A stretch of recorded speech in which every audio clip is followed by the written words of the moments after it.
Listen to every word. Be afraid. You cannot run. You cannot hide from me. I will find you, and when I do, I will retrieve my Omnitrix and destroy you. Occasionally, shows will just introduce things that walk the line of relevant to completely irrelevant, and certain things that are introduced can be given little nods and callbacks later down the line that could often be rewarding, but in this case is far from that thought.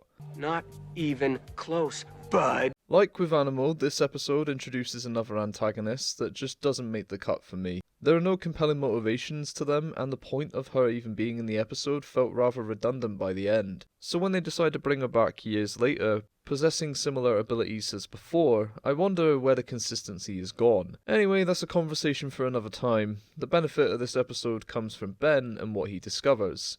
So this episode follows a selfish, greedy, immoral tomboy called Rojo and a gang that just seemingly like to blow shit up because it's fun, I guess. Oh, well, I got a fact for you. I like to blow things up because I like to blow things up! Got it?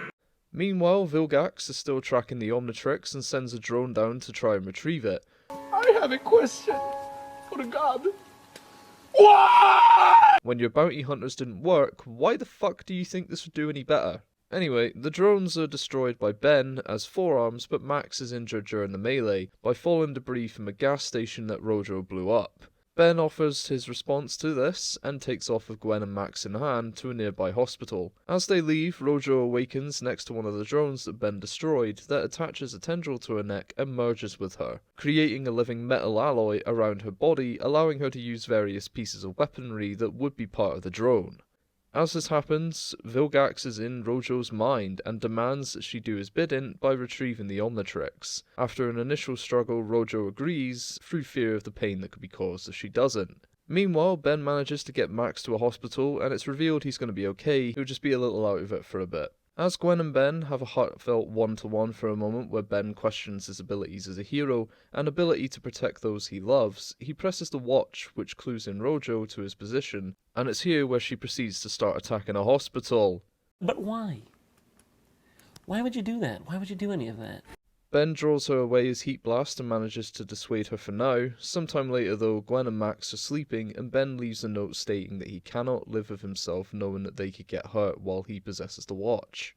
Gwen wakes up to find this and goes to find him, where he is already engaged in combat with Rojo and almost gets hurt again until Ben saves her as Accelerate. Ben is pissed in this moment, but Gwen drops the fronts for a second and says that they are in this together whether he wants them or not.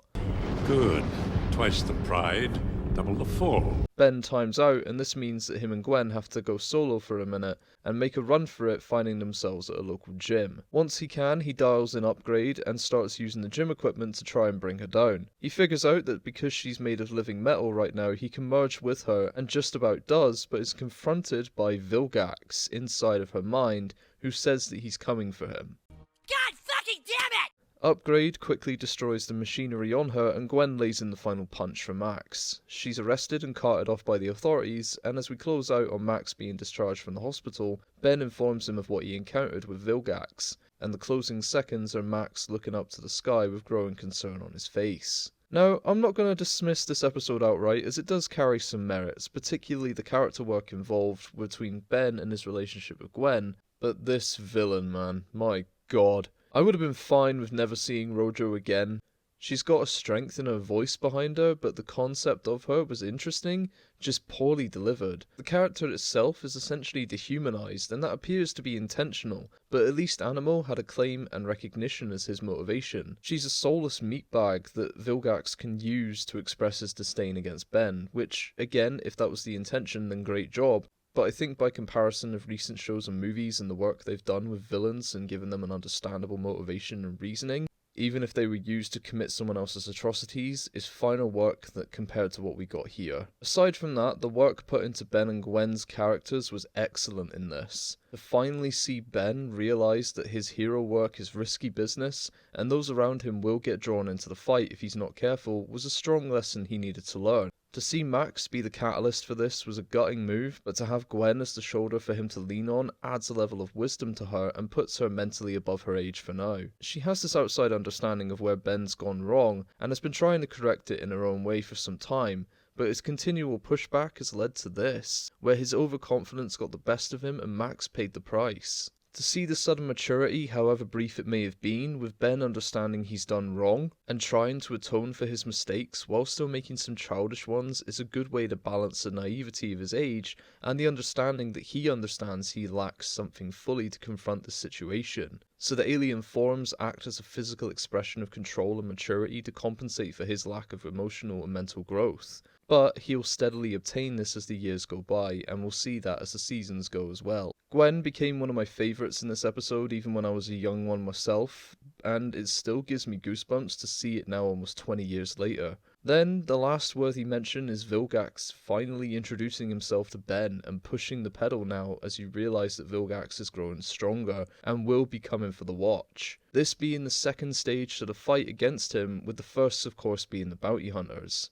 Ben overcame those odds, however, due to Tetrax, and being repeatedly told you need to think before rushing into action. Max's face in the final scene is a confirmation that he understands a lot more than he's telling.